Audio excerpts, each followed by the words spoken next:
Caro jovem, muito boa tarde. É um prazer poder falar com você. Me chamo Leonel Fernandes. Esperamos poder ter um tempo juntos aqui. Esperamos aprender junto com Paulo. Não esqueça de responder as três perguntas que serão feitas no formulário que segue junto com esta aula. Qualquer dúvida, procure seu professor. Eu sei, e é claro que muitos de nós, muitas vezes, já nos sentimos desta maneira como Paulo explica para os Gálatas. Paulo começa a epístola no capítulo 5, falando sobre o poder da liberdade que nos faz livres. O arbítrio nos torna livres, livres das garras do inimigo. E é um poder de escolha. Nós decidimos se nós cedemos à tentação ou se nós não cedemos à tentação e seguimos Cristo. E Paulo bate no capítulo inteiro a respeito disso. Então, vamos começar lá no versículo número 1, tá? E ele diz o seguinte lá no versículo número 1: Estais, pois, firmes na liberdade com que Cristo vos libertou. Cristo veio para nos libertar. Ele veio para nos libertar do jugo, do cativeiro, da morte, das nossas distrações, dos nossos pecados, da nossa falta de capacidade e de tantas outras coisas. Ele diz assim, ó, estais, pois, firmes, tá? Naquilo que vos libertou. Quem vos libertou foi Cristo. E ele diz, olha, fica firme nele, fica com Cristo, não cede à tentação. Ele diz, ele fala como ceder à tentação, ele diz assim, e não torneis a colocar-vos debaixo do jugo da servidão. Quando nós pecamos, nós nos colocamos debaixo desse jugo da servidão. Primeira pergunta: que farei para continuar firme na liberdade que me faz firme? Novamente, o que farei para continuar firme na liberdade que me fez livre? Tá bom? Então vamos continuar. É uma questão de escolha. Eu escolho se eu vou ficar do lado de Cristo ou se eu vou ceder ao jugo do pecado. Então, Paulo começou falando sobre isso, e a gente vai ver durante todo o capítulo que isso vai acontecendo. Ele começa lá no versículo 4 dizendo: Olha, alguns já estão separados de Cristo. Quando nós cedemos e cedemos e cedemos, nós vamos nos separando e nos distanciando do Salvador Jesus Cristo. Versículo 7 ele diz assim: Olha, você estava fazendo até tão bem, né? Porque ele diz assim: corrieis bem. Estava indo bem, a coisa estava boa. Você ia na igreja, você estudava as escrituras, você orava, você fazia o seminário, estava indo bem as coisas. Quem vos impediu? Por que que a gente começou a se separar do amor de Cristo? Quem nos impede? E muitas vezes somos nós mesmos que impedimos de estar conectados com Cristo ou estar na liberdade que nos faz livres, longe do pecado. O Elder Johnson,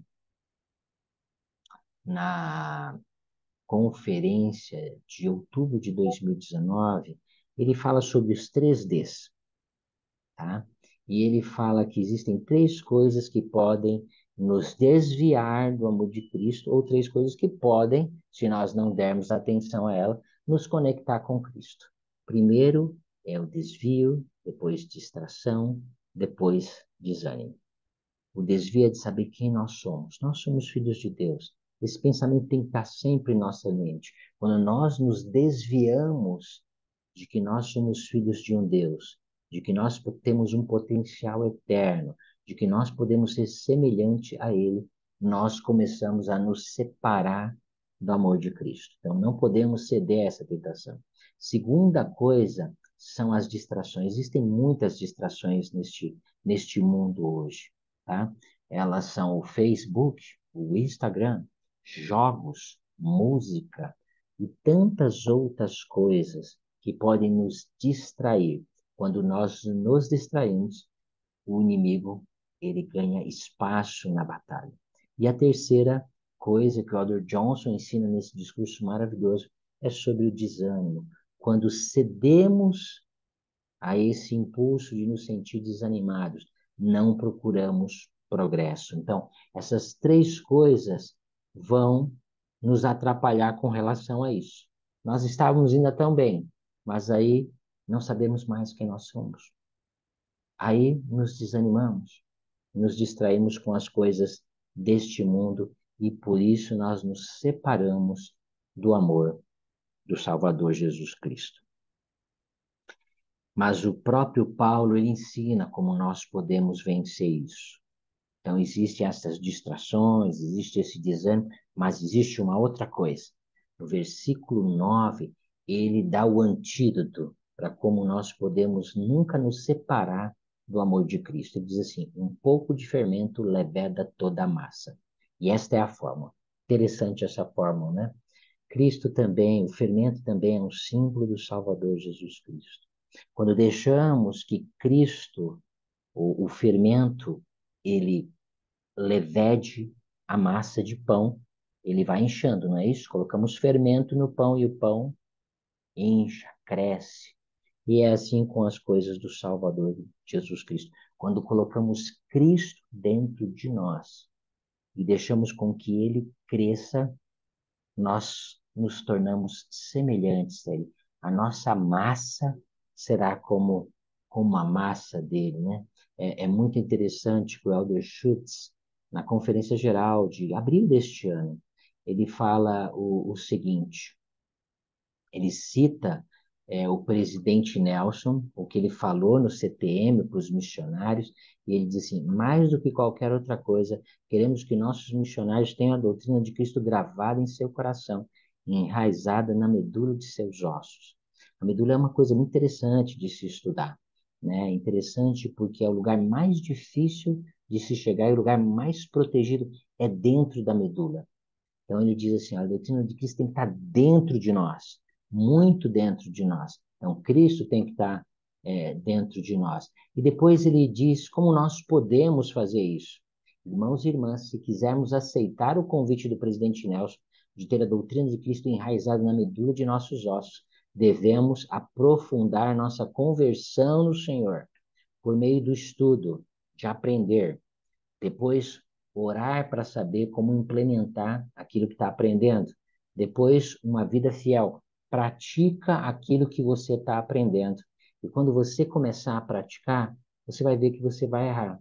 Assim como eu, assim como todos nós.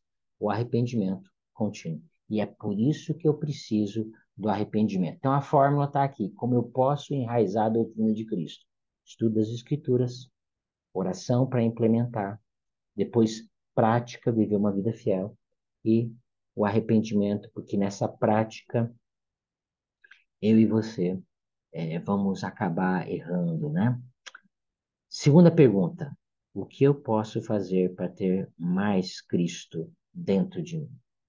Assim como o fermento que leveda toda a massa, o que eu posso fazer para que Cristo possa estar mais enraizado dentro de mim? No versículo 14, Paulo ele continua ensinando uma dessas fórmulas de colocar Cristo dentro de nós, em tomarmos essa decisão, olha, seguimos a Cristo ou não seguimos a Cristo? Porque toda lei se cumpre numa só palavra, nesta: amarás a teu próximo como a ti mesmo. Cumprimos muito bem esse mandamento quando nós cumprimos bem o primeiro mandamento. O primeiro grande mandamento da lei ele está atrelado ao segundo mandamento da lei. Quando aprendemos a amar a Deus de todo coração, poder, mente e força, o segundo mandamento é um reflexo da vivência do primeiro mandamento. É impossível nós vivermos o segundo mandamento quando não vivemos o primeiro mandamento. Mas quando Cristo é o nosso desejo, quando Deus é aquilo que nós almejamos, é muito fácil. Amar a Deus de todo o coração se torna muito mais fácil. Amar o próximo também, como amamos a Deus. Versículo 16 e 17. E ele diz o seguinte: digo, porém, andai no Espírito, uma questão de decisão. Não cumprireis as concupiscências da carne, né? Essa é uma palavra nova, talvez, para muitos de nós, mas no Guia de Estudo das Escrituras ele diz o seguinte: Concupiscência, cobiçar, sensual, sensualidade são sinônimos, né? Desejo desmedido e incorreto de bens e prazeres materiais, tá? É um desejo desmedido de bens e prazeres materiais. Então ele diz assim, olha, andai segundo a carne, ao Espírito, não segundo essas coisas que são da carne, porque a carne cobiça contra o Espírito. As coisas da carne não estão ligadas com as coisas do Espírito. O Espírito também não estão ligadas com a coisa da carne e se opõem um ao outro. Então, nós temos um lado de seguir, ou seguimos as coisas de Cristo, ou não seguimos as coisas de Cristo. Podemos tomar essa decisão. Depois ele começa a falar quais são as coisas, as obras da carne, né? E ele fala adultério, fornicação, imundície, dissolução, idolatria, feitiçaria, inimizade, porfia, ciúmes, iras, pelejas, dissensões e heresias, invejas, homicídios, bebedices. No final ele diz: os que cometem tais coisas não herdarão o reino celestial. Caso nós não nos arrependamos, se nós temos algum problema com isso, caso nós não nos arrependamos, ele diz que nós não entraremos no reino do céu. E ceder a estas coisas vai nos tornar incapacitados de entrar no reino do céu. O Elder Bednar, ele ensinou, ele disse o seguinte: como filhos de Deus, herdamos dele capacidades divinas, mas neste momento vivemos no mundo decaído. Os próprios elementos do qual nosso corpo foi criado são, por natureza, decaídos e estão sempre sujeitos à atração do pecado. Pense nessa declaração tão profunda que ele está dizendo. Sujeitos à atração do pecado, da corrupção, da morte. Consequentemente, a queda de Adão e suas consequências espirituais e temporais nos afetam mais diretamente por intermédio de nosso corpo físico. Nosso corpo físico é parte essencial do plano de felicidade estabelecido pelo Pai e de nosso desenvolvimento espiritual. Lúcifer procura frustrar nosso progresso, tentando-nos para que usemos nosso corpo de maneira inadequada. Uma das uma das maiores ironias da eternidade é que o adversário, que é miserável justamente por não ter um corpo físico, incite-nos a compartilhar de sua miséria pelo uso indevido de nosso próprio corpo. Justamente a ferramenta que ele não possui é o alvo principal de seu empenho para atrair-nos para a destruição espiritual. Todas aquelas coisas que nós falamos, tá? Todas elas são relacionadas ao nosso corpo. Satanás é o ser mais miserável, como o Elder Bednar disse, não tem um corpo, ele vai nos atrair a isso. Mas podemos tomar a decisão de não ceder a estas coisas, de estar longe dessas coisas, tá? O próprio Paulo vai continuar nos ensinando as receitas, ele já nos ensinou, tá? Na citação passada, quando nós falamos a respeito do fermento. Tá? Podemos nos encher de Cristo. O que gostaríamos de passar agora é um pequeno vídeo que pode nos ajudar a compreender um pouquinho mais sobre isso, ok? Então vamos aqui no vídeo.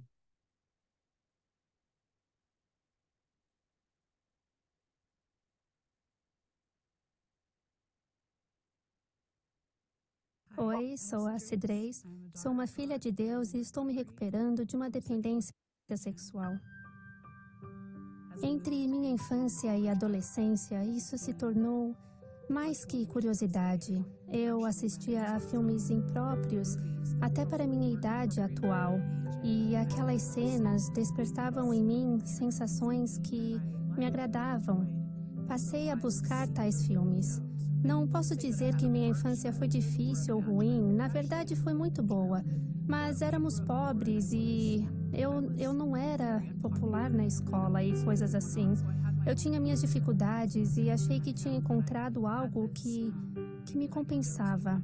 Os sentimentos de desespero e depressão, de inutilidade e a falta de esperança só se manifestaram aos 15 ou 16 anos. Tentei suicídio aos 16 anos. Foi um grito de socorro. Eu não tinha esperança, me sentia inútil, me sentia suja. Era como se eu estivesse coberta de lama e não pudesse tocar ninguém, pois se os tocasse, eu iria sujá-los.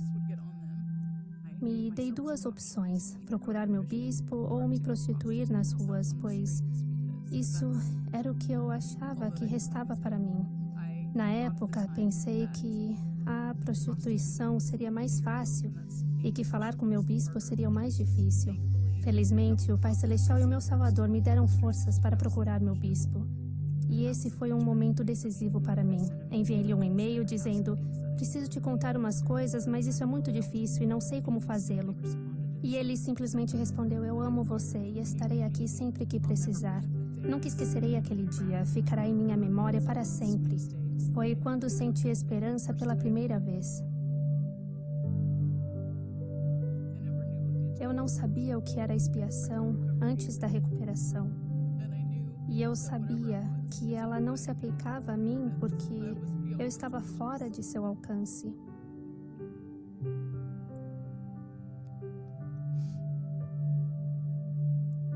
Mas agora sei me beneficiar com ela a cada minuto. Sei que meu Salvador sofreu por mim, que morreu por mim. E o que ele espera que eu faça é usá-la e me arrependa para que seu sofrimento não tenha sido em vão. A expiação me salvou.